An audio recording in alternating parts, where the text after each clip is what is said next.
नमस्कार।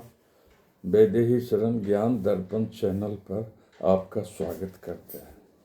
आज का विषय है देव दानव की ऊर्जा शक्ति। संसार में दोनों शक्तियों की धारा बह रही है। शरीर में भी दोनों शक्तियां विद्यमान रहती है। शरीर में नाभि के स्थान को केंद्र स्थान कहा जाता है। इस स्थान पर देव एवं दानव दोनों की ऊर्जा शक्ति रहती है। नाभि से नीचे दानवी ऊर्जा शक्ति एवं नाभि से ऊपर दैवी ऊर्जा शक्ति की धारा चलती है। बाह्य इंद्रियों के सब सुखों में दानवी ऊर्जा शक्ति कार्य करती है। नाभि से ऊपर दैवी ऊर्जा शक्ति कार्य करती है और मन का दोनों ऊर्जा शक्ति प्रिय लगता है। मन बाह्य इंद्रियों का सुख भी लेना चाहता है एवं आंतरिक आनंद का देव ऊर्जा शक्ति का भी आनंद लेना चाहता है। जो अहंकारी है, कामी है, क्रोधी है, लोभी है, आतंकवादी है, ये सब दानवी ऊर्जा शक्ति से चालित होते हैं। ऐसे व्यक्ति संसार में अपने को दूसरों से श्रेष्ठ मानते हैं। दूसरों का सब कुछ छीन कर, दूसरे को दबाकर अपने अधीन कर अहंकार का सुख पाते हैं। दैवी ऊर्जा शक्ति वाले विनम्र होते हैं, संतोषी होते हैं, अपने लाभ पाने के लिए कभी भी दूसरे का बुरा नहीं करते हैं। इनका सिद्धांत होता है कि हम भी शांति से जिएं एवं दूसरों को भी शांति से जीने दें। समतावादी होते हैं, सबों को जोड़ कर चलने में विश्वास करते हैं और दोनों ऊर्जाओं का संघर्ष संसार में झगड़े का कारण बनता है। कौरव पांडव दानवी ऊर्जा से चालित थे, पांडव दैवी ऊर्जा से चालित थे, कौरव दानवी ऊर्जा से चालित थे। दोनों ऊर्जाओं का संघर्ष ही कौरव एवं पांडव का युद्ध करवा दिया। रावण दानवी ऊर्जा से चालित, राम दैवी ऊर्जा से चालित थे। कंस दानवी ऊर्जा एवं कृष्ण दैवी ऊर्जा से चालित थे।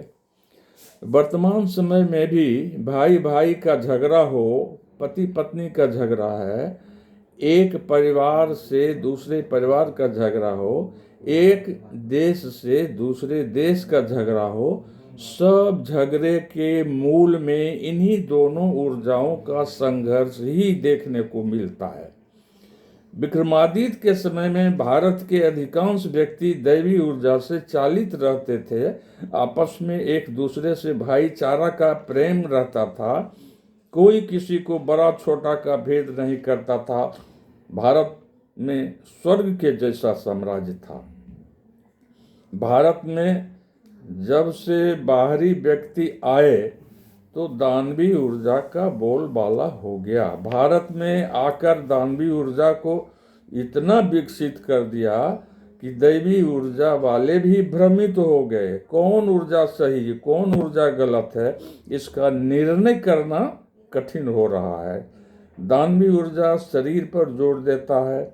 शरीर का सुख, वासना का सुख को ही सर्वोपरि मानता है। नाभि से नीचे की ऊर्जा शक्ति महत्वपूर्ण हो गई।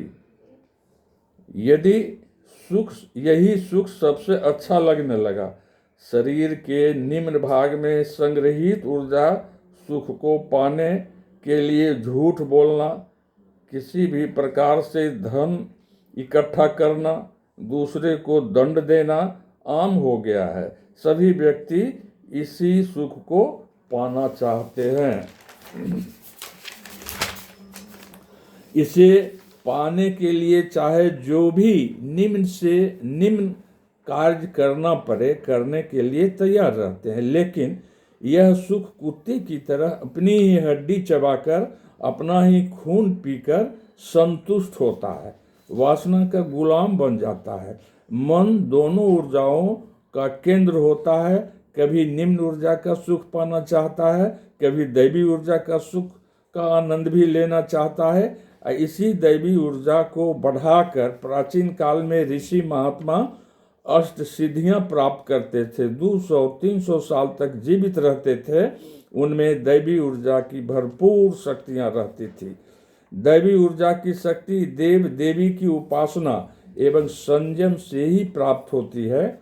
मन में कौन ऊर्जा का पलड़ा भारी है, उसी प्रकार का मनुष्य का चरित्र होता है। मन में जब किसी भी ऊर्जा का तरंग नहीं होता है, तब व्यक्ति में दैवी शक्ति का चमत्कार होने लगता है। दानवी शक्तियां भी व्यक्ति के अधीन होने लगती है।